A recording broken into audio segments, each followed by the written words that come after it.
O mga kababayan, eto na ba ang hinihintay natin? Ang babae na ba ito mga kababayan ang magpapakulong ng tuluyan kay Toremao? Kay General Diwata mga kababayan, Nicolas Torre? Dahil bago pala mga kababayan nangyari yung pagkikidnap at pagdukot kay PRRD, ay mayroon na palang kahalintulad na kaso mga kababayan na nangyari. At pinangunahan na naman yan mga kababayan ni General Torre.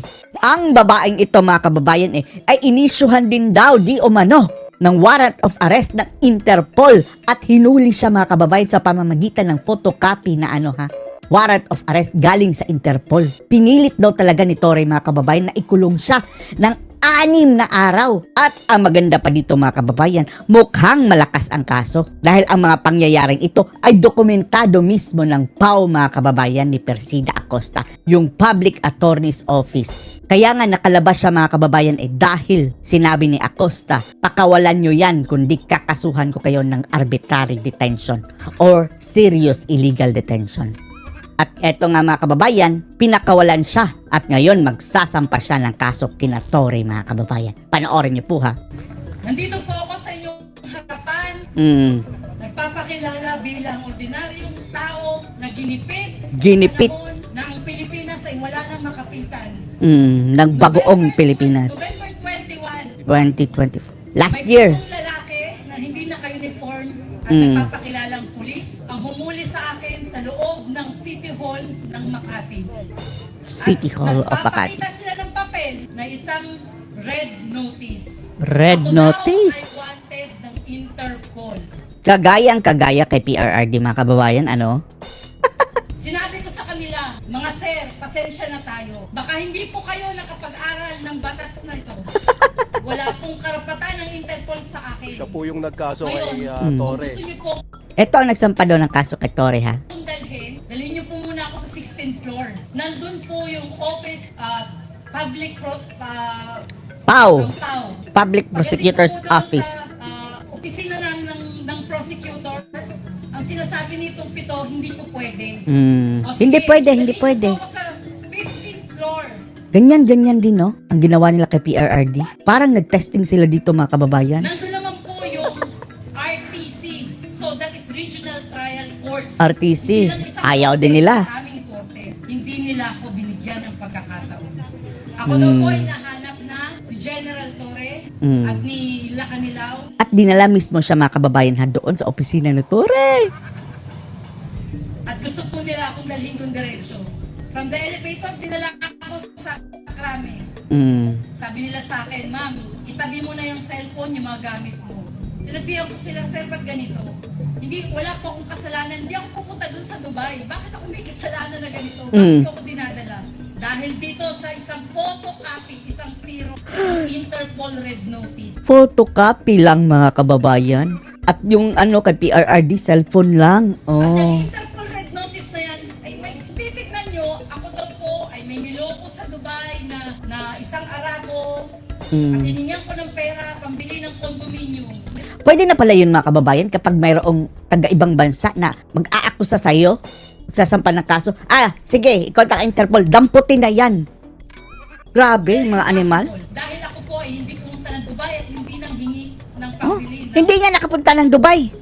ng condominium. Mm. At pagdating ko po sa harapan ni General Torre, nagpapalakpakan nitong magagaling Oh. nating mga pulis. Pulis. Palakpakan daw sa harapan ni Torre ha. Ano po, isang Colonel Red at isang Colonel Rosales. Nagpasipsip pala sa Interpol. Major Visco at 6 sa kanyang mga tao. Bigyan ka po na magandang posisyon, bigyan, dahil nahuli na daw. Wala naman po kung kasalanan dito sa Pilipinas, wala akong warrant o pares. Bakit ganito? Ikulong daw po ako. Pinabayaan ko silang gawin ng lahat. Dinala nila ako sa opisina ni General Torre at doon ako ay 6 na araw na kinulong. Kinulong doon mga kababayan. Tumawag ako kay Attorney Persida Acosta. At least no, nakakontak siya doon sa PAO mga kababayan. Humingi ako ng tulong. Sabi ko, attorney, ako po ay naka-illegal detain dito. At sinasabi nila, ako daw po ay kailangang maghintay ng eroplano. Either papunta ng Dubai or papunta ng ICC. Wow, punta ng ICC. Parang tinesting pa muna nila mga kababayan dito, no? Bago kay PRRD. Dahil November ito nangyari mga kababayan eh. Kay PRRD, March. Ang kaibahan lang nila mga kababayan, walang eroplano. Hindi kagaya ni PRRD, in-sponsor ng Office of the President mga kababayan ang gastos ng eroplano. Lalo na nagkaloko-loko ang mga impacto. Impacto! Unang-una, wala akong kasalanan sa ICC. At At hindi. Baka biro lang nila, dalhin ka sa ICC, pero yung talagang purpose mga kababayan sa Dubai. ako pupunta ng Dubai. I have no chance. Wala akong pwedeng gawin. Mahimik ako. Pero ang Interpol mga kababayan na notice, ang nag-request, Dubai. Dumating ang dalawang abogado. Kaso nga lang, photocopy lang eh. Sida Acosta. Andun si At Acosta. Si General Torre. Pinagsabihan si Torre. Ang maganda dito mga kababayan, dokumentado yan ng PAW. Andyan si Acosta mga kababayan, makakapagtestimonya. Ilalabas nyo si Miss Rochelle o pabailan ko kayo ng illegal Detention. or arbitrary detention. Arbitrary detention. At pagkatapos nun, hindi na nila alam gagawin ni General Torre. Pinatawag na naman niya ako doon sa kanyang lamesa. Kami daw ay mag-agahan. Wow! Inimbitan na ng agahan mga kababayan. Breakfast. At sa pag-aagahan daw na yon, Ang mga animal na to mga kababayan, mga libre pala sila ng agahan doon sa kanila opisina. Hindi kami na-inform. Kaming nagtatrabaho na ordinaryo. Wala kaming libreng agahan. sabi niya, tutulungan niya ako para mapailan daw kung sino yung nagre-reklamo sa Bakit kumakain pa kayo sa opisina? Agahan. Gumawa sila ng papel na ako ay sumusuko, hindi daw po ako hinuli. Sumuko daw Oh, po ako. pinapirma mga kababayan ng affidavit. Di ba? Anong kalokohan yan? Oh, Ano na nangyari? hindi ganon ang nangyari. Ganyan kayo gagaling gumawa ng kwento. Storyteller itong mga animal mga kababayan. Ako nga na ganito. Binaliktad siya. Binitbit yun ng ganun lang. Kailan ako nag-alsa ng galit? Nung nakikita ko lalo na si Tatay Digong ay binibit-bit nila. 80 years old Ang mga hirap kababayan. na maglakad yung matanda. Nakabaston na mga kababayan ha. Ako nga, nakaya ko pa sanang tumayo ng batinan. Mm. Ginanon nila, babae. Tatay Digong, Kinaladkad. ibig sabihin, guys, pati kayo, kaya nilang gawin araw-araw. Kahit sino mga kababayan, pwede. Gagawa kayo ng kalukuhan, ng kwentong kutsero ng mga fake na kaso at bibit-bitin kayo. Gagaling kayo doon sa Hague. Di ba nakaka-alarma na kung Kahit hindi sa dahig, ang kanyang kaso mga kababayan, bibit-bitin siya sa Dubai. sitwasyon natin? Wala akong magawa, kundi paglaban ang nararamdaman ko bilang Pilipino. Kasi puta kayo ang gobyerno ito! Chutang ginemes na gobyerno. Ngag-ngag. Puta kayo ang gobyerno ito! Nasaan na yung mga anti-Marcos dati mga kababayan na nagsasabing diktador, mga Marcos, mga Hudas o ganyan. O ngayon, pinapakita na yung mga kababayan ang kahudasan. Tahimik na sila mga kababayan dahil binusog. Sinuportahan sila mga kababayan dahil ang kanilang kalaban ngayon, Duterte. Ginawa niyo sa amin, kami na mamamayang mahirap o ultimo, kami dapat magtanggol yung mga pulis. Gumawa ng ganito sa amin. Ang mga pulis ngayon, tinatarget mga vloggers. Miyo. Araw-araw, mga kababayan, ako ay nagkatakot sa kalagayan ng pamilya ko. Ituloy mo yung kaso mo. Balikan na kami sa bahay at sinasabi sa amin, tanggapin niyo na kung ano inaalok namin. Wow.